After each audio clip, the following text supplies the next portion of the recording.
Good evening and welcome. My name is Priyanka Ahnberg, and along with today, my co-host Anushada Jihan, I would like to welcome you to today's discussions.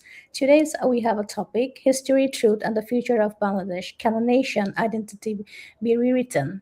Every nation is built upon a story, its history, its sacrifices, its struggles, and the values that reshaped the birth of the countries. And we are not exceptionals.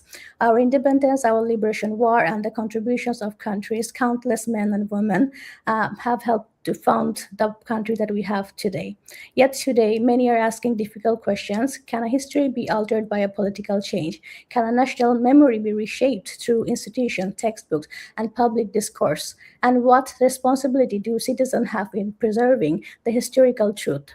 To discuss these important questions, we have today's guest, Director of Global Justice Network Foundation, Kazi Mamun. Please welcome.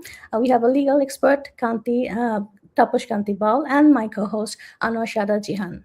Before we further dive into our today's discussion, I would like to ask my co-host to present a data of slide that he has prepared for today. Thank you, Priyanka, for connecting today. In 1971, 3 million people gave their lives. 200,000 women were exposed to inhuman brutality. And all of their sacrifice, all their blood, sweat, everything is at stake today. It all started in July 2024, August 2024, when the democratically elected pro-1971 Awami League government was ousted in a violent insurrection. And as a result of this ouster, various elements were unleashed into the society.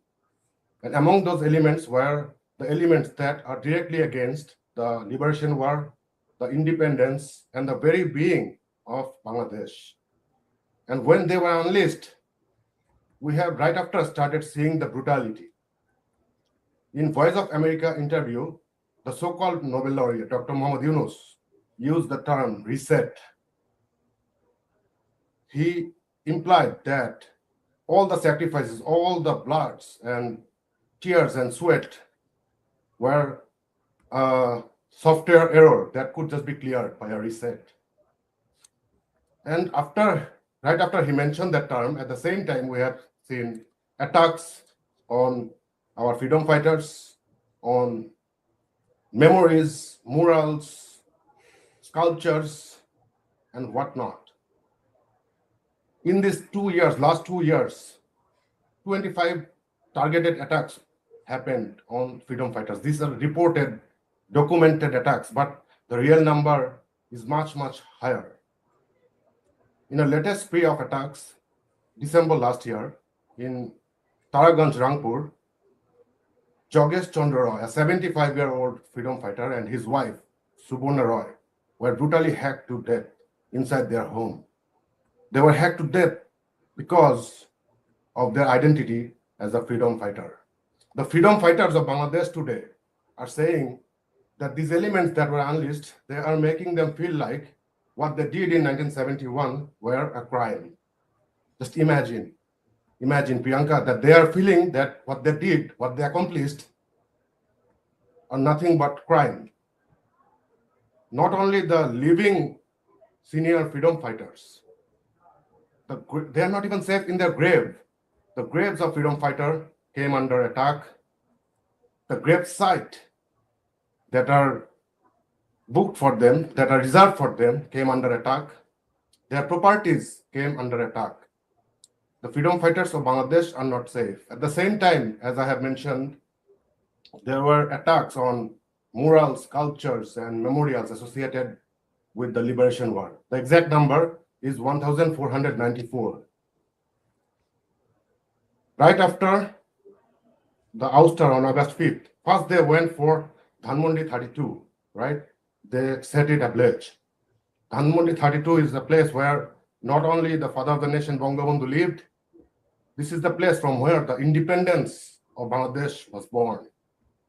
Prime Minister Sheikh Hasina has said that whenever she was faced with dilemma in taking any complicated decision, she would go to this house, sit by the stairs where her father was brutally assassinated, and reflect upon how Bangabandhu would have taken that decision.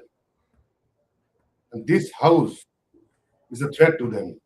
They came after this house not only on August 5, and then they again came after this house on February 5, 2025. When they bulldozed the house, the government stood by, the military stood by, and some of the pro-government elements even cheered. Mujibnagar complex, where the first government of Bangladesh was formed. And the structure over there came under attack. Now, Priyanka, all this happened under the Yunus government, right? But then BNP government came. All these culture, all these memories are still at the same level. There's no activity of repairing those, restoring those. And as you can see, there are three photos. One is in Dhaka University, in Moymanshing, in Rajbari. So this is not any sporadic random attack. These are all a part of a coordinated campaign targeted towards altering the identity of Bangladesh. Just think the national anthem, Amar Sonar Bangla. After the transition of government, they are to change the national anthem of Bangladesh, the son of a Jamaat leader. And this type of attitude we have seen during the time of military dictator Ziaur Rahman. During the time of Ziaur Rahman, they also tried to change their national anthem. See the similarities? These are the anti-Bangladesh elements that are running free in Bangladesh today. What is most crucial and challenging and risky is that history of Bangladesh that is written in the textbook. These textbooks are being actively altered. Bangabandhu Sheikh Mujibur Rahman, the man who not only gave his life, his whole life was about Bangladesh, about the rights of the Bengali people. They are trying to take off his father of the nation title as if it is possible to take off. They are trying to undermine his contribution to the liberation war. And what can we expect when this convicted, death row convict of Jamaat Islam are running the show in the parliament, at the parliament? This is fairly common, this is fairly normal. They are trying to rid of our memory of intellectuals, the sacrifice of Bengali intellectuals, and everything associated with 1971. By everything, I mean everything. Look at the constitution. They are against the 1972 constitution. These kids, the Gen Z kids that became mainstream after this transition, they dare to talk against the constitution for which 3 million people gave blood. They talk about throwing this to the press. This is sedition. They should be brought to justice for these statements. So Priyanka, as you can see, everything associated with the liberation war, the 3 million martyrs sacrifice, our freedom fighters, our history, our memory, everything is at stake. And people, the generation before us, we and the generation after us, all have a collective duty to preserve Bangladesh, to preserve Bangladesh's history and identity, because a nation cannot survive without its memory. Back to you. Thank you, Jihan Bhai. It was quite insightful, repetitive information that I think we need to hear, especially when they're in the middle of trying to reset and trying to reshape and try to rewrite the history. So for younger people, I can only imagine that it's very easy for them to be confused. Thank you again. So my next and first question, actually, I would like to ask to Tapas Kantipal. When we speak of Bangladesh national identity, what are the non-negotiable historical truths that every generation should know and preserve? Thank you for asking this excellent question, because you know that it seems the new generation of Bangladesh is forgetting these memories day by day, and the state is playing no role in preserving those memories. Rather, the state has become a tool so that the new generation can forget these memories. So as a country which was found through a bloody struggle in 1971, it has a rich past which every citizen must know. You see, I don't want to, I will not go back very far, but we had a very rich Middle Age history. And then how we lost, I mean, when I say we, here, I mean the whole of South Asia lost their independence to the British ploy. And then how, through the Battle of Palasi, Bengal of that time lost their independence. And then how, for nearly 200 years, we were a British colony. Then came the moment of partition in 1947, in spite of the fact that the Lahore Treaty, if you remember, the Lahore proposal was for more than one state on the basis of religion. And however, we didn't get that. There was only one state on the basis of religion, which is Pakistan. And and after that, the struggle begins. The first struggle, the first strike that was made was on our language, which is part of our culture. So, and if you remember that, not only our language, the first attack came on Robindra Sangit, the songs of Tagore, because those were prohibited in East Pakistan, because they were said that they are they are a reflection of Hinduistic uh, rituals, and that's why the first attack came onto our language and our culture. Our father of the nation, Bangabandhu Sheikh Mujibur Rahman, was a young person at that time, but in spite of that, he he protested against this kind of oppression, and he, along with all his followers at that time.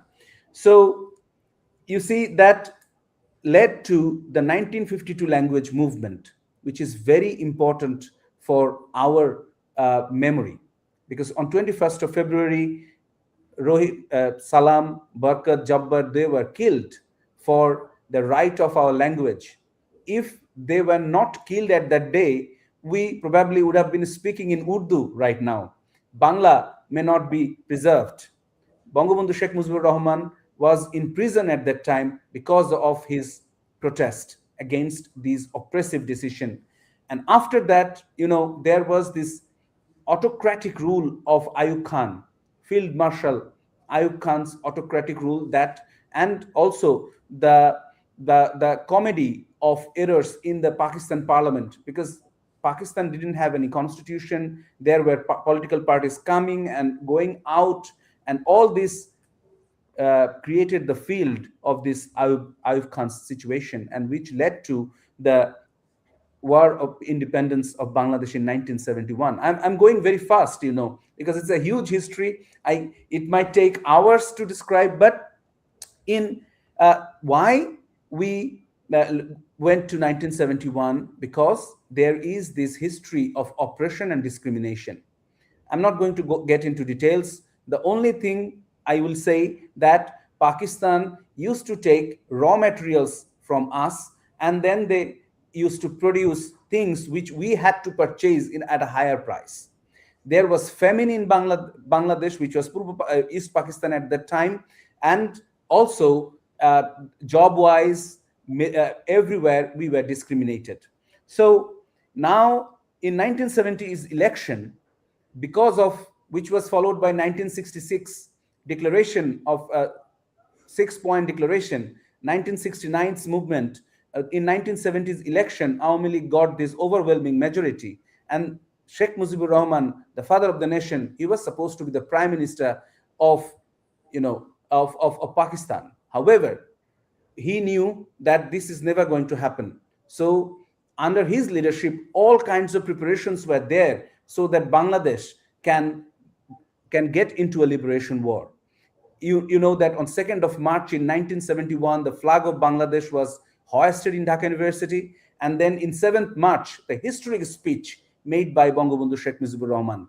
I always the time say that the call for independence, that so that the nation can be prepared for this war, came through that historical speech of 7th of March.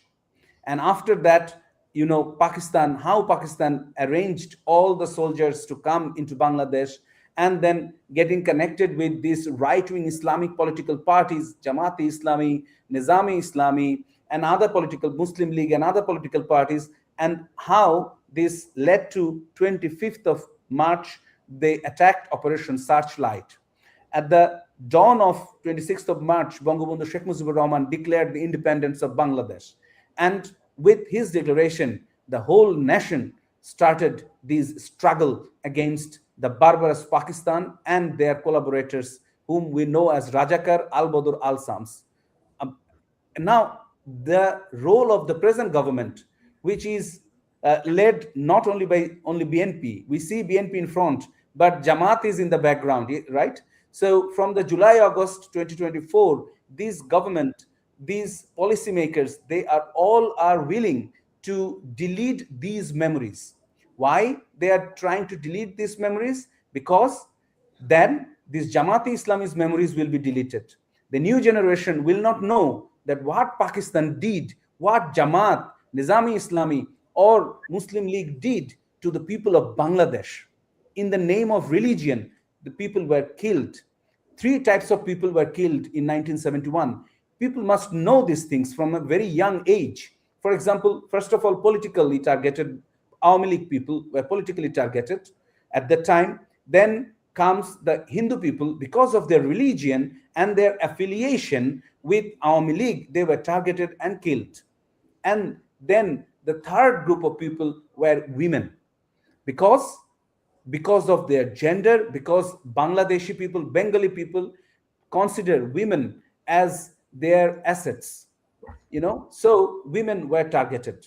And they thought that if women can be raped, women can be tortured and impregnated with their Pakistani seeds, then those will become Pakistan's pure citizens at one time. This was a blatant thing that people must know. And after that, the following 4 years, what happened? That in 1975, 15th of August, Bangabandhu Sheikh Mujibur Rahman, along with his family members, were brutally murdered. Again, Jamaat, BNP want you to forget these memories. You can ask why. First of all, Ziaur Rahman, the founder of BNP, was involved in this murder. And Jamaati Islami and other Islamist political parties, they were also involved. If you remember the speech Mostaq gave after killing Bangabandhu, he said, in the name of Allah, we are doing this. So that is the essence that Jamaat carries, which they want us to forget, the new generation to forget. Now, this is not the only thing that Jamaat wants you to forget. The Jamaat wants you to forget the national anthem. The Jamaat wants you to forget even our national flag, if they could, because every single thing they will make you remember these memories. They are pursuing right now to delete our constitution so that it can be changed. Why? Because the constitution, on the very first preamble, on the very first opening paragraph, it says about the high ideals of Bangladesh. As a citizen, you must know these high ideals, which are those: secularism, democracy, and socialism, and then the nationalism, which is Bengali nationalism. Right now, because of this, Jamaati Islami and BNP may not be like the people who are living in the in Chittagong hill tracts. They may not share the same nationality because of them, because it was Ziaur Rahman who started the infiltration of these Jamaatis and Muslim leaguers into the hill tracts in 1977 onwards. So this is the things that we need to remember. They also want you to forget all about our culture, because if the culture is there, the culture talks about empowerment, culture talks about equality, but they want you to forget because they want to oppress women in the name of religion. So I will stop here because I have taken a lot of time. But the main thing that I will end with, that the new things they want to introduce right now is just obscenity. They want to introduce the version they have created of 1971, with which they have poisoned the minds of their young activists. So with this, I stop. Thank you for asking me this question. Thank you, Dr. Fay. My next question will be for Kazi Mamun. As we have already seen, they have started to rewrite, the historical truth, and there is no factual base anymore. They're just making up their mind, and they have already started to touch the children's books. So my question to you would be: schools and textbooks play a major role, as we all know. It reshapes the nation's consciousness. What are the risks and historical events become politically contested in the educational material? Like, what happens? What is the pros and cons of it? Obviously, it's much more cons that we already know of. Thank you, Priyanka. Very good observation from Tapushda, and like how you explained why they are doing it, what they are doing, and like very good explanation. Thank you. So that's basically like I'm trying to like relate to international context to your question, Priyanka, here. So if you see education, like how they are attacking our education system now, they know that education is one of the most powerful tools through which a nation transmits its values, like our identity, like our collective memory we still can like protest and challenge what they're trying to do because our freedom fighters are still alive, our parents are still alive, like we're living this memory still. That's why we can feel it. But imagine what's going to happen after 2 more generations. So like when historical events become like politically contested in textbooks, to answer your questions, and classrooms, 3 major risks actually can emerge from this. First of all, like society, we lose a common national narrative. Every successful nation, if you look, they have has a fundamental events that unite people regardless of their political affiliation. Look at the United States. They have the Declaration of Independence and Constitution, right? They have different political parties, different alliances, but they have their common like goal. India has its independence movement, right? South Africa, like you can look at the countries like other than Bangladesh too, right? How they are preserving their common goal. So secondly, I would say the historical. This is more like revisionism that can actually weaken democratic culture. So throughout the history, like in the world history, if you look at military regimes, this is not new. And it's not only in Bangladesh. Military regimes and unelected governments, they always have tried, frequently attempted to reshape any national history. Like it's not like only in Bangladesh it happened. I'll give you a couple of examples later. But we have seen in various countries that like historical facts were altered, omitted, and selectively presented to support political objectives. And that's what it is. Like to add to Tapushda's comments today, like such practices, for generations, people will suffer. It's not just like one-time like impact it has. It weakens a country itself. So third, like if you can look at our social division now, so it creates a social division. Like there is a slight chance that there can be a civil war in Bangladesh very soon, right? So this national identity being altered and being challenged in a way to create that crisis as well, to achieve their political goal. Like I said, like a couple of examples, I'll give you Germany. So look at Germany. They provide perhaps the strongest example of responsible historical education.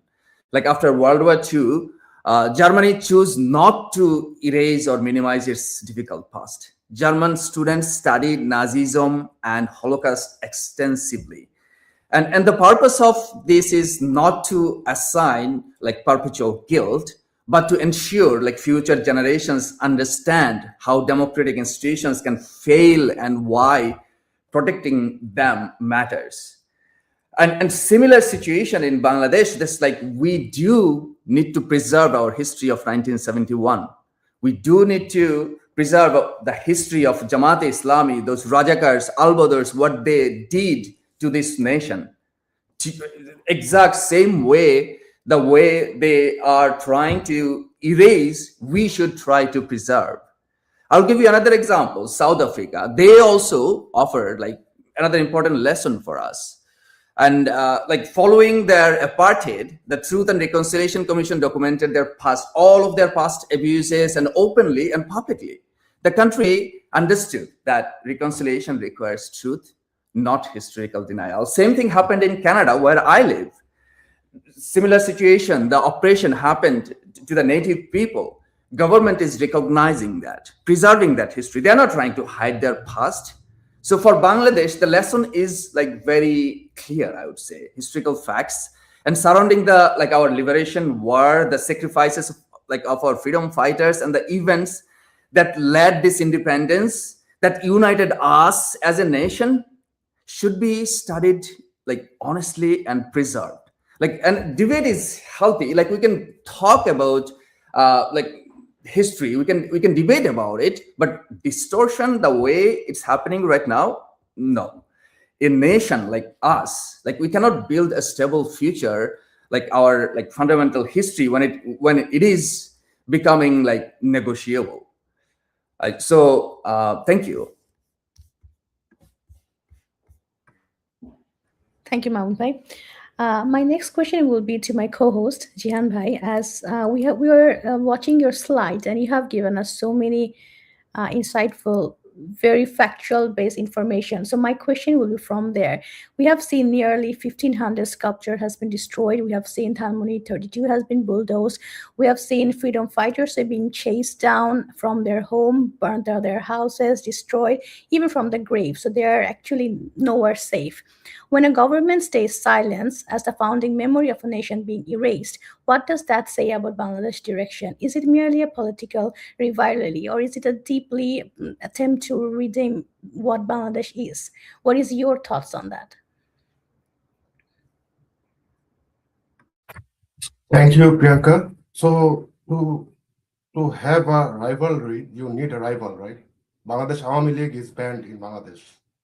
Bangladesh Awami League is not allowed in any sort of political activities. So to start by answering your question very directly, is that this is no political rivalry, because political rivalry happens between two groups. As you have seen in the slides, on one hand, the freedom fighters, living and dead, are under attack, and on the other, all the memories associated with 1971 are under attack. BNP and Jamaat, they are not rival. They are acting as the party in power and the opposition party in opposition, but they are the same fruit. And as a result, they are trying to rid Bangladesh of Bangladesh's identity.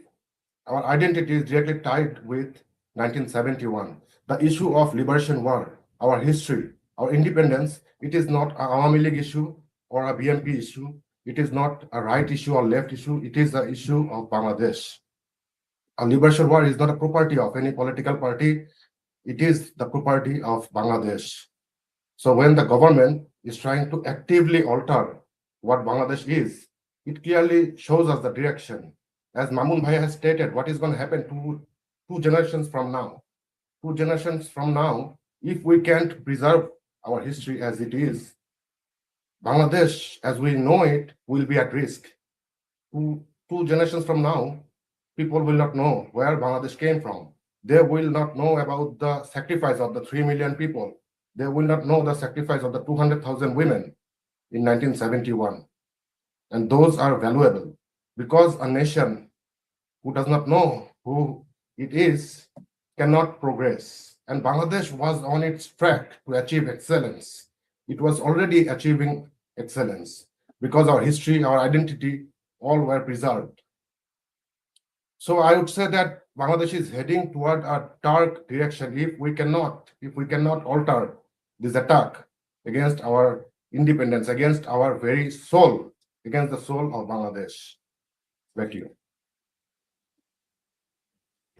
Thank you, Jihan Bhai. My next question will be back to you again, Tapus Kantipal. From a legal and constitutional perspective, does a state have a responsibility to protect the historical foundation on which a nation was established? What do you think of that?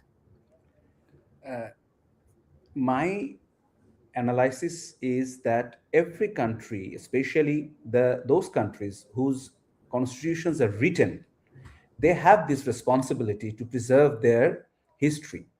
Particularly, look at the Constitution of the United States, right? It starts with a preamble, and Bangladesh is the second country which has a preamble. And I would say that both the countries have a common thing, which is proclamation of independence, right? So the proclamation of independence is part of our constitution. Why? Because this is the memory that has to be preserved by the constitution. Now, it is without any doubt the constitution of Bangladesh bears the legal and moral legitimacy to preserve all the memories, all the histories, so that we do not forget. Especially the first two parts of the constitution, together with preamble, is actually the guiding beacon of how all the policies, including the textbooks, should bear, right? For example, the preamble, it states the high ideals, which I have already told you. It starts with the struggle, the bloody struggle of the people, so that the students, whoever reads this paragraph, can understand that in Bangla we say Rokto Snato Mukti Juddho, right? Ebong amader so that they understand this backdrop of our independence, and then they understand that why this war was necessary, because to attain the high ideals, which is again secularism, democracy, socialism, and our nationality. Now, after preamble, if you see, the second part of the constitution is the guiding principles of the state. You will see over there the priority is given to the peasants, the farmers, the workers, and to the and it is written in the second part of the constitution that no political party can do politics in the name of religion. So these are the things that allows us to protect our memories, especially Article 24. It is about protecting all the monuments of the country and the historical spots, that you have to protect them. What we have seen in July and August, that these monuments and these historical places all being attacked, right? Like, for example, in Kushtia, Meherpur, where the first government took their oath, that was attacked and vandalized. They have vandalized all the figures and statues of Bangabandhu Sheikh Mujibur Rahman. Again, the same conclusion, because those are the establishments or the proofs that what Jamaat and Pakistan did to Bangladesh. So they wanted to delete all of them. Not only that, if you go to the constitution and read Article 7B, capital B, which was added by 15th Amendment, it is clearly written there that no one, not even any government, can change the preamble, the first part, the second part, and the third part, which is the fundamental rights of citizens of Bangladesh. So no one can change those parts. So these parts are unamendable. Why these parts are made unamendable? So that you cannot touch the history, the core memories of a country. Why Kazi Mamun Bhai has rightly referred to the laws of Germany. Not only Germany, it is all over in the Europe. Why the right-wing political parties are struggling in Europe to get into power in spite of having a good amount of majority? That is because of those histories. Because whenever these right-wing political parties are there to grab power, other political parties comes together to preserve their history so that the autocratic regime cannot come back. So not only these principles or articles of the constitution, the Supreme Court of Bangladesh, especially in 3 cases, has categorically stated that you cannot touch the history, the core pillars of our history. In Anwar Hossain Chowdhury versus Bangladesh, which is the basic structure, if you remember, Ershad changed the formation of the Supreme Court, especially the High Court division. So then it was challenged, and in the judgment, which was again confirmed by the appellate division of the Supreme Court of Bangladesh, they stated that you cannot touch the core pillars of the constitution, which includes the preamble of the constitution. You cannot touch it. And then comes the Fifth Amendment case, which we know as Bangladesh Italian Marble Works Limited versus Bangladesh. In that case, again, the Supreme Court of Bangladesh held that the military rulers, again the Ziaur Rahman and Ershad, they disfigured the constitution. They destroyed the secular nature of the constitution. Through this judgment, the secularism was brought back into the constitution. In the preamble, the secularism came back because it is decided in this case that these are the principles that you cannot deny, you cannot delete from the constitution. If you do, then you are actually denying the history of Bangladesh. You are denying the principles on the basis of which Bangladesh was established. The last case that I'm going to cite is the historical 7th March speech case. Through this case, the 7th March speech was placed in the constitution of Bangladesh. It became a part of the constitution of Bangladesh. Why? Because I said in the beginning that this is the speech through which people became prepared. They became aware that they have to participate in the war of liberation. And this is the case through which the speech was made part of every textbook in Bangladesh. So you see that how Constitution, Supreme Court decisions contribute to the safeguard and protection of our histories. That's all from my side. Thank you. Thank you. My next question will go to Kazi Mamun Bhai. Is the debate we're witnessing today truly about history, or is it fundamentally a struggle over Bangladesh's future political direction? How do you see it? Interesting. I believe this debate is fundamentally about Bangladesh's future. History is often like where societies, they negotiate their future direction.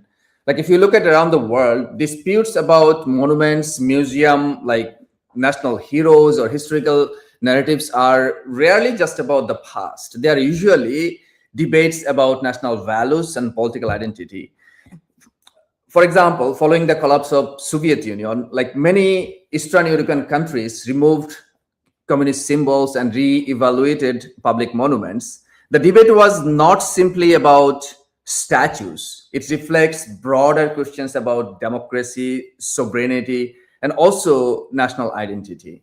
So similarly, South Africa's approach to preserve the memory of their past was directly connected to their building their constitutional democracy.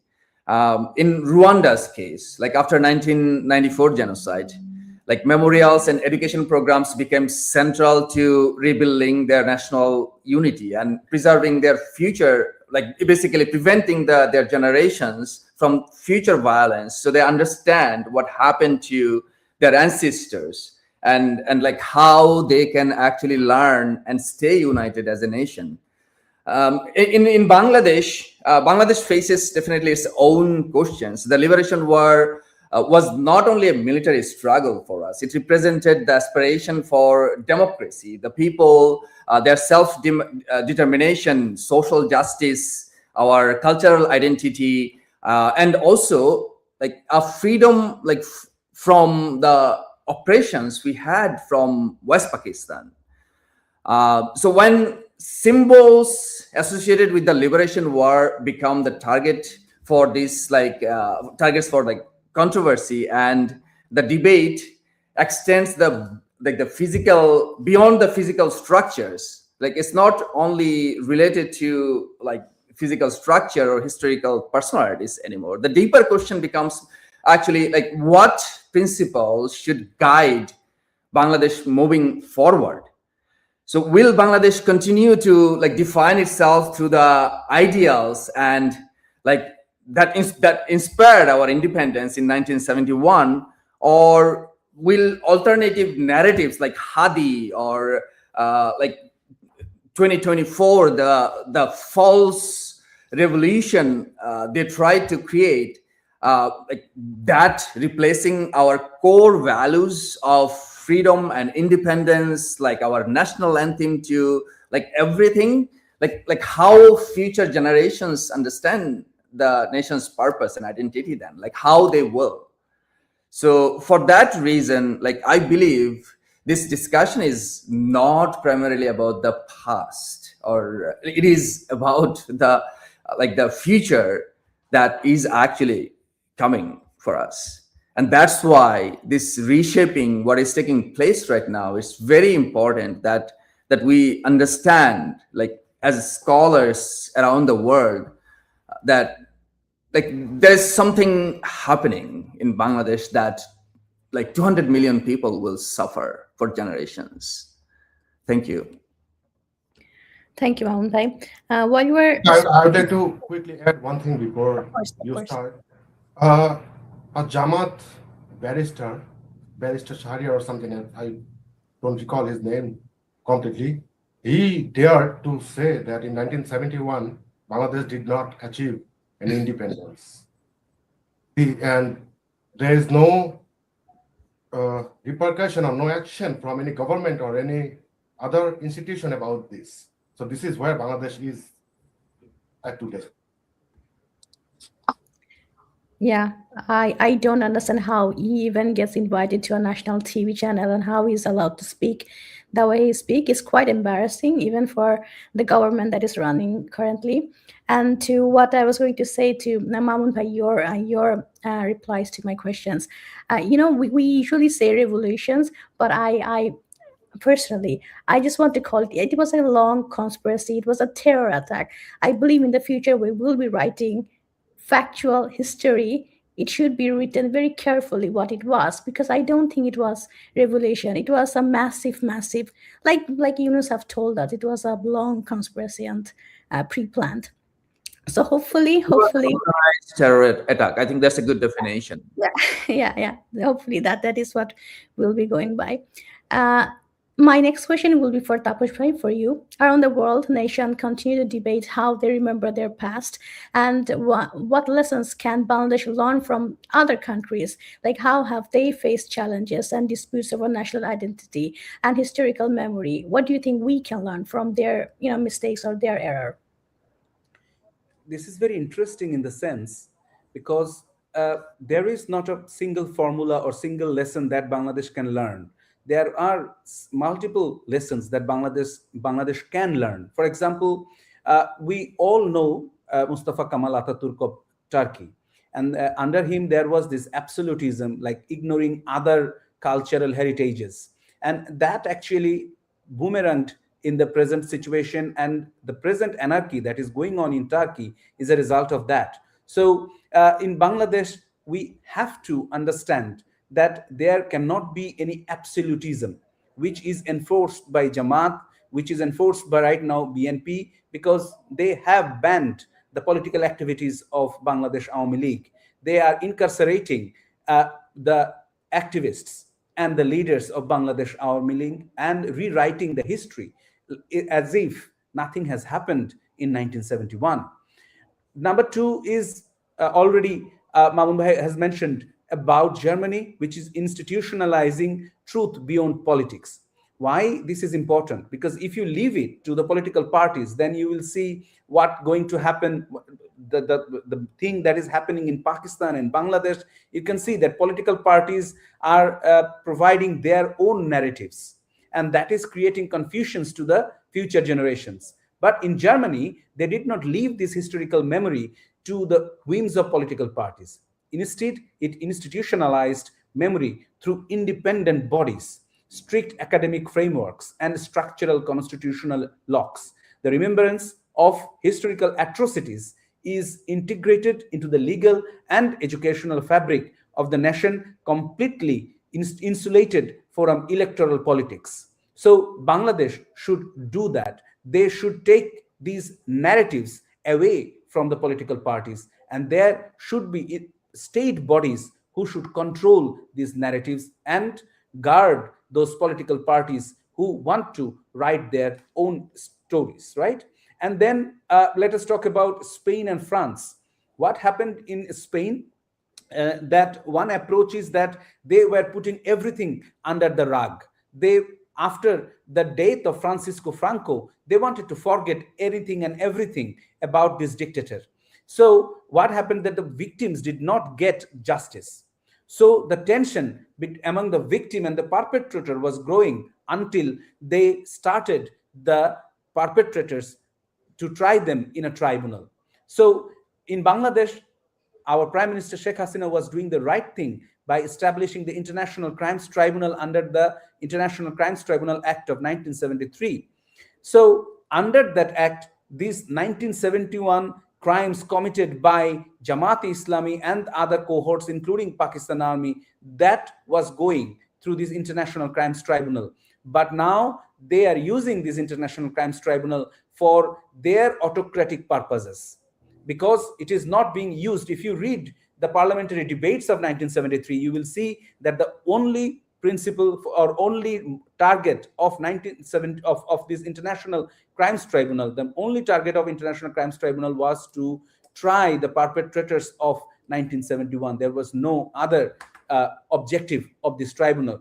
In the France as well, after the Second World War, the Nazi perpetrators were being targeted randomly, and there was no justice, there was no format, So again, that created chaos. In Bangladesh, again, that International Crimes Tribunal provided a formal format for trying the perpetrators of 1971 and preserving the memories of the victims, that what they have lost. They had a forum, a platform to express their pain, but right now there is no platform. Another thing that been already said about Canada and South Africa, that how they have managed pluralism within nationalism. So I'm not going to repeat that. So the main takeaway out of all these discussions is that we have to, there has to be multiple steps that has to be taken. First of all, there has to be state institutions to protect these historical truths. Then there cannot be absolutism, and then there has to be a format so that the past crimes can be addressed, as well as a format can be provided so that the victims can come to a forum and express their pain. That is very important for preserving the pain or the memory of past, and from which we must learn. Thank you, Tabush Bhai. We are almost nearing end of our show, but we still have about 10 minutes. My last question would be to Kazi Mamun Bhai, to you.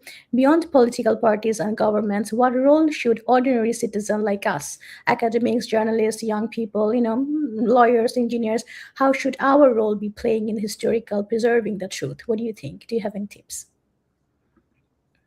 Thank you, Priyanka. The preservation of historical truth cannot be left solely to government and political parties. We have learned this from our past as well.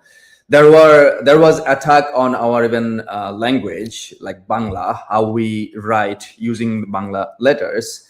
There were practices started and enforced using Urdu. That's how we got to the situation that the oppression got to a level that our language movement turned into our independence. So our history is very closely related to our people, and people defended people. Our history proved that people are actually responsible for all of it, end of the day, because people, end of the day, we form government, we form political parties, and political parties and government, they come and go all the time.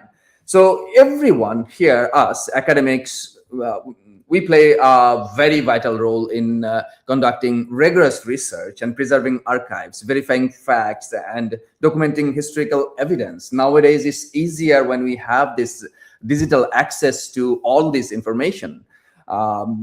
You have noticed, maybe a few days ago, I released 15 editions of our national history, history of independence, and already thousands of people, they're getting access to it. And the question is, what we do from there? This is our history. This can start some important role. It can ignite from like the people like in different classes and different professions. We have journalists, we have teachers, we have lawyers. Everyone has their own responsibility, because it's when we are talking about the attempt that's happening right now, it's like erasing us, like our national identity and everything. So even the journalists, they carry a very important responsibility. Like throughout modern history, journalists have helped preserve and like eyewitnesses testimony, like starting from like all the First World War, Second World, all the history. Like we have seen like how much impact journalism actually brought. So even for like citizens themselves, like for general citizens, like people in Bangladesh, have often been the strongest defenders of historical memory. Like when we talk to our parents still, like so far, when we talk to the freedom fighters, our elders, and that have been the main source for us to actually learn about our history. So now for the professionals, it's our responsibility to preserve in a way that it is actually presentable. Like we need to focus on like Gen Z, the generation we talk about all the time, that are leading the main like force, right? Like, and we see that like the moment we like, if you remember, after 5th August, when we started talking about all of these programs, like we have been involved in, millions of Gen Zs are now also protesting.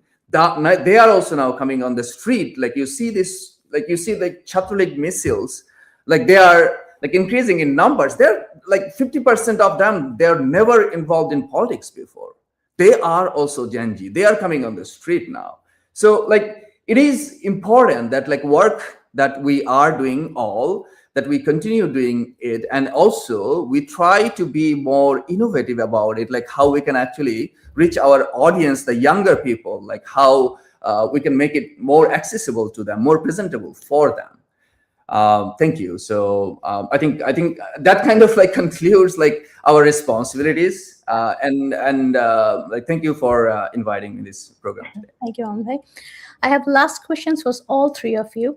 Please take a few minutes quick to give me the answers. I would like to hear, because I know all of you three have different perspective. Looking 10 years into the future, what kind of Bangladesh do you hope to see our next generation will inherit? What must we be doing today to ensure the future becomes a reality? We can start with Jihan, by you. Thank you. What I personally would like to see 10 years from now, I would like to see Bangladesh to be a Bangladesh that carries the value of our liberation work, carries the value of secularism, inclusivity for all, nationalism, and all the memories protected. And the force, 10 years from now, I would like to see the anti-liberation forces, Jamaat, completely uprooted, that our previous generation failed. Now, to do that, what we need to do, as Mamun Bhai has said, that we need to make our history a bit accessible for the Gen Z. This is true, because I think from generation to generation, we perceive things a bit differently. So it is our duty to preserve all the real life stories of the sacrifices of our freedom fighters in 1971, and make those history accessible, and also that relates to the Gen Z. And then we need to promote our liberation history more, not only to Gen Z, Gen Alpha, our future generation. They need to understand who we are and where we came from. So 10 years from now, I would like to see the Bangladesh for which 3 million people gave blood for secularism, for inclusivity for all, for nationalism, for socialism. Back to you. Thank you. Tapush Bhai, same question goes to you. What would you say? I would say that a few days ago, I wrote this article that which way Bangladesh is whether Bangladesh will become Afghanistan or Pakistan. Because right now, after July, August 2024, and when Yunus came and clearly showed that he is actually a puppet of Jamaat-e Islami, none other than any other political forces. So you see that they have unleashed the genie of Jamaat-e-Islami, and all the terrorists are brought out from the prison. When your prime minister, the present prime minister Tariq Rahman, during an iftar, just stands back from a terrorist leader, Islamist terrorist leader, what else you can expect? Now, today, the education minister said that he will not appoint music teachers in the primary schools, but he will appoint religious teachers from madrasas. And we all know what these madrasa hooligans are doing to our kids. That policy itself is exposing our kids for torture, humiliation, molestation. So if it continues, then Bangladesh will definitely become an Afghanistan or a Pakistan in next 10 years. We are already a Pakistan. Probably we will become an Afghanistan in next 10 years. When back in 2024, people always the time asked that what Awami League has done for Bangladesh. So now they are getting the answer that actually Bangladesh was getting protected by Awami League from becoming Afghanistan or Pakistan. So people are telling me that if Awami League is not there, will not country run? Is country running now? Country is running, yes, but is the whole country is running in fear. So for me, if it continues, the next 10 years, the future is quite dark. If Awami League comes back, if Sheikh Hasina comes back, the light will come back. Thank you. Absolutely. Mamun Bhai, same question goes to you. What do you Can expect? you repeat that question one more time? Yes, of course. Looking 10 years into the future, what kind of Bangladesh do you hope the next generation will inherit from us? What must we be doing today to ensure the future becomes reality? It is very difficult to predict 10 years from now, but one thing I do believe in like what we do today will have some impact, and we are seeing some impact already. I do not think it's not because like I'm a optimist person. I do believe that people in Bangladesh, we are very smart. Like end of the day, we actually know our own rights. Like, yes, maybe there are questions about our IQ, but we are not like that level of like if you see like even like how religion evolved in Bangladesh, like yes, like religion went to Afghanistan, Islam went to Afghanistan, Islam went to Pakistan, but when it went to Bangladesh, it actually took a different form that for a long time like we ignored. The reason this like extremism coming now is all because of West's influence. I like yesterday I was actually writing an article I haven't published yet, but it is more about like how like if you see the extremism in Islam, like how it started, the history, it is not created in the East, it's not created in the South, it is created in the West. It's all like how United States manipulated the entire Middle East to basically for their geopolitical advantage. So this Islam, the new Islam, like you are seeing in Bangladesh, that's like not related to our core. So and people are already realizing that. Like if you see like even like after 5th August, there are not that much of respect in general public for all the like Islamist scholars that they go around talk about and made it more like a business for themselves, not just a religion. Religion is just like it's just like people understand that's what they are doing now, and that this is some sort of awareness is created. I think the nation, our nation, Bangladesh needed something like 5th August, maybe not in this form that like so much struggle we have to do right now, but ultimately, like I think people now are aware. I think even if you do like honest and open surveys, like if you look at even like one of the ex-advisor Asif Nazrul's, like he opened a survey, right? If people want Awami League back or not, right? 75% people voted. 75% people voted that they want Awami League back. So if you see, like after 5th August, like what has happened, right? So it's not like I was never part of Awami League. I was never worked for Awami League or did anything for Awami League. Only thing that was concerned after 5th August, like for me, is like my national identity is in question, right? So I will choose the party that fits best for my own interest. And that's how thousands of Bangladeshis, activists everywhere now, they are like protesting, not just protesting, they're actively actually working like this is a war for us. So I don't see we are failing. Ultimately, like we are gonna win, and Vision 2041, that will be fulfilled. Thank you. Absolutely. You have explained so beautifully, Mamun Bhai, and I think you have spoken for so many people that actually usually tells us we never did Awami League. Nobody's from my family is a politician family. But now, like you said, this is the best party that fits us narrative, and this is the best party that fits our preserving future and history. So this is the only way to go to. So it's beautiful that how you have said it. I think many people will be able to relate to you. As we conclude tonight's discussions, one message stands out clearly. History is merely not about the past, it is also about the future. The story of Bangladesh was written through sacrifices, courages, and aspirations of millions who dreamed of a free nation. While political debates may change with time, the responsibility we seek truth, preserve memory, and education's future generations remain constant.